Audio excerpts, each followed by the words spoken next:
Identifying and overcoming 8 problematic thought patterns.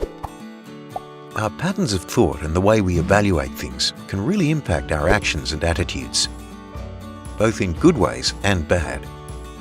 Unhelpful or distorted thinking patterns may emerge in some situations because of emotion, stress, mood, or attitude. The problem is, many of us don't even realize we're getting caught up in them. That means we often believe them when they actually prevent us from seeing the truth.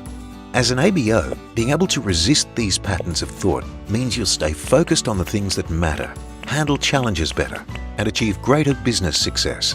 Let's take a look at 8 patterns to overcome. Mental filtering.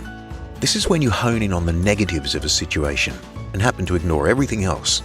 Instead, only point out negatives if you're also going to see the positives. Jumping to conclusions.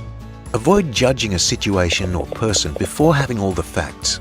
Be sure to examine things from every person's point of view before making decisions. Personalization. Avoid self-blame. When things go wrong, sometimes we can be our own worst critic. Instead, try to learn from what did and didn't work. Sometimes things happen that are out of our control, even if we intend well. The all or nothing attitude. Telling yourself to do it right or give up completely is an unhelpful approach and won't yield results. If you fail at one thing, this doesn't discount other successes. Mistakes happen and we learn from them. Comparing and despairing. This is when we feel sad because we're comparing where we are to where we could have been if things were different. It's more helpful instead to compare yourself to where you were a year or two ago and celebrate how far you have come since then. Catastrophizing is the irrational belief that something is much worse than it really is.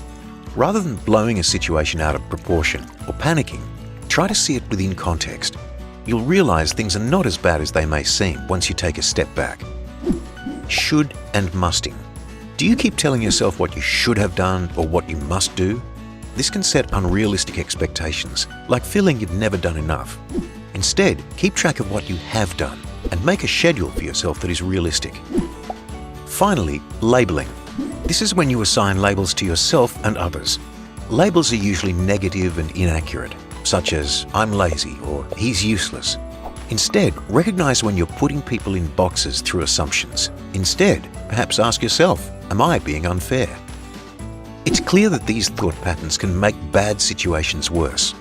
On the other hand, overcoming them when they occur means you'll be able to tackle challenges head-on with much less stress.